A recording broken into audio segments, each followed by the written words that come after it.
বন্ধুরা, তোমরা সবাই কেমন আছো? আশা করি খুব ভালো আছো। আমিও খুব ভালো আছি। মায়ের আশীর্বাদ মাথায় নিয়ে আমরা এখন বেরিয়ে পড়লাম। কি বিপদে পড়া গেল! বেরোনোর সময় তোজো আবার পেছন ধরেছে। একে নিয়েও যেতে পারি না সঙ্গে করে, আবার রেখেও যেতে পারি না বন্ধুরা। আবার মা বলছে এত দূর যাবি বলে চাকার মধ্যে হলুদ জল ঢেলে দিচ্ছে। কি জ্বালা! বাইকটা পুরো হলুদ হয়ে গেল আমার সাদা বাইক। বেরিয়ে তো পড়লাম বন্ধুরা, কিন্তু বাইরে যা গরম, সিটে তো বসে নেই, যেন উনুনের উপর বসে আছি মনে হচ্ছে। একটু পরেই যেন পোড়া রুটি হয়ে যাবে পেছনটা আমার। বাইক ঘুরিয়ে বাড়ি চলে যাবো নাকি ভাবছি। ভাবতে ভাবতেই হঠাৎ চলে এলাম পেট্রোল পাম্প। কপালটা এত খারাপ, পেট্রোল পাম্পটাও ফাঁকা পাইনি। কি জ্বালা! চোখ ঘোরাতেই দেখি 1000 টাকার উপর বিল হয়ে গেছে আমার তেল ভরাতে গিয়ে। এমনিতেই পকেট ফাঁকা, বিল হলো আমার 1000 টাকা। যাই হোক, বাইকের ট্যাঙ্কি যখন ফুল হয়ে গেছে বন্ধুরা, আমরা তাহলে যাবোই। কিন্তু বাইরে এই আপদ গরমটাও তো কমছে না। এই গরমের মধ্যেই আমরা কলকাতাবাসী সকলের প্রিয় সেকেন্ড ব্রিজে চলে এসেছি। আপনারা সকলে একটু ভিডিওটি দেখতে থাকুন। এই পচা গরমে গড়বড় হজমে রাতে দিন ঘামে ঘামে মরছি। আজি কেউ বড় সোজা রাস্তাটা ব্রিজের উপর দিয়ে চলে যাচ্ছে বর্ধমানের দিকে, আর আমরা বাঁ দিকে নিয়ে নেব খড়গপুরের দিকে। বন্ধুরা, আমরা দ্বিতীয় ধুলাগড় টোল প্লাজা চলে এসেছি। ধুলাগড় টোল ক্রস করার পরে রাস্তা দেখে তো দিল গার্ডেন গার্ডেন হয়ে গেছে একদম। কিন্তু এই গরমে বা কেই বা বেরোবে বলুন? এই ফাঁকা রাস্তা থাকবে না তো কি ভিড় থাকবে? এই ফাঁকা রাস্তার ভিডিও আপনারাও দেখে মজা নিন।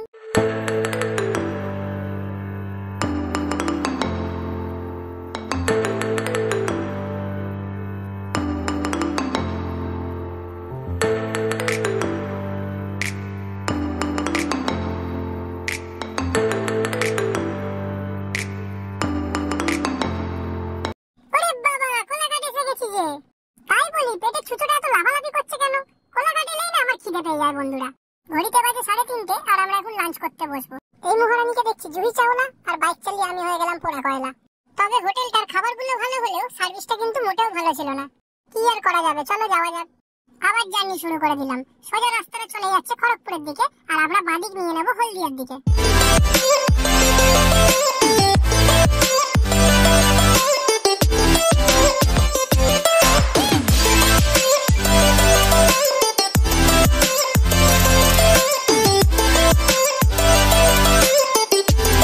পৌঁছে গেলাম 3 নম্বর টোল প্লাজা, সোনপাটিয়া টোল প্লাজা।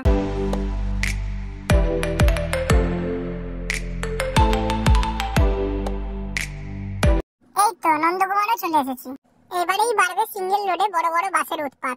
যারা নতুন বাইক নিয়ে আসবে তারা খুব সাবধান বন্ধুরা এই সিঙ্গেল রোডটায়। আস্তে আস্তে চালিয়ে ধার দিয়ে যাবে, তা না হলে কিন্তু রক্ষে থাকবে না বন্ধুরা।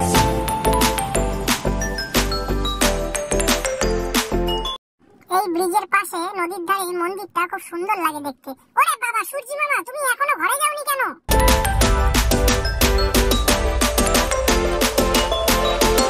মা নাচিন্দা মন্দির খুবই জাগ্রত মায়ের মন্দির। যতবারই ভাবি পুজো দেবো, দেওয়ার হয় না। যাওয়ার সময় বলি আসার সময় দেবো, আর আসার সময় হয়ে ওঠে না।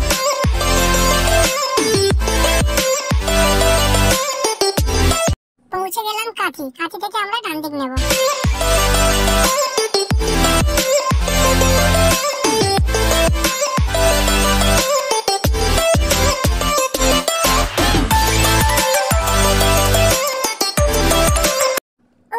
কি শান্তি! ফাইনালি সূর্যি মামা এবারে ঘরে যাচ্ছে। সূর্যি মামা, তোমাকে আজকের মতন টাটা। এই সিগন্যাল থেকে বাঁ দিকটা চলে যাচ্ছে কাঠি শহরের দিকে, আর আমরা ডান দিকটা নিয়ে নেব।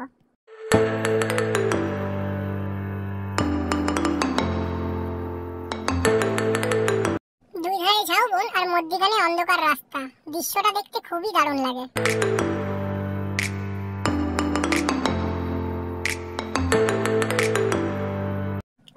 দীঘার গেট দেখতে পেয়েছি, আমরা দীঘা আসতে পেরেছি, কি মজা! ঘড়িতে বাজে সন্ধ্যে 7:10। ফাইনালি আমরা দীঘা পৌঁছালাম। বন্ধুরা, দীঘার জগন্নাথ মন্দির দেখে আনন্দে আমার গান করতে ইচ্ছা করছে। দীঘার ঢেউ সাগরে ভিড় জমেছে, বসেছে দোলা, চড়তে যাবে সবাই মিলে। ওড়ে ওড়ে ওড়ে ওড়ে ওড়ে ওড়ে ওড়ে।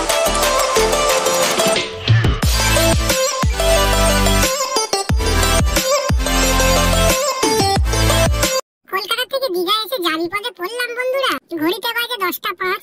এখন এই 3 ঘন্টা ধরে হোটেল খোঁজার পরে এই হোটেলটা আমরা পেলাম। হোটেলটা ভালো পেয়েছি, তবে টাকাটাও অনেক বেশি। এটা হোটেল গোল্ডেন সানের রিসেপশন এরিয়া।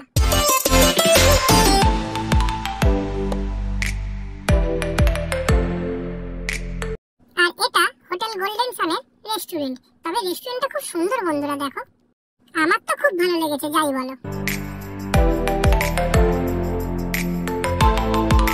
বড় বড় রাইডার দাদারা দিদিরা যারা আছো তারা তো দেখবে ভিডিওটা, প্লিজ আমার যদি ভুল ত্রুটি হয়ে থাকে আমাকে ক্ষমা করে দিও।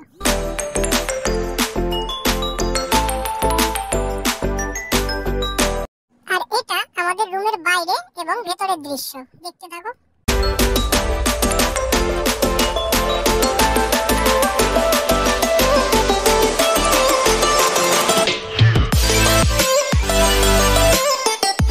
আমাদের রুমের নাম্বার ছিল 412।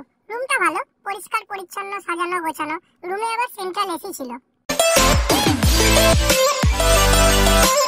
হোটেলে আবার সুইমিং পুলও ছিল বন্ধুরা, কিন্তু সেটা আবার ছাদের উপরে। তবে রাত হয়ে যাওয়ার কারণে তার ভিডিওটা আর করে ওঠা হয়নি।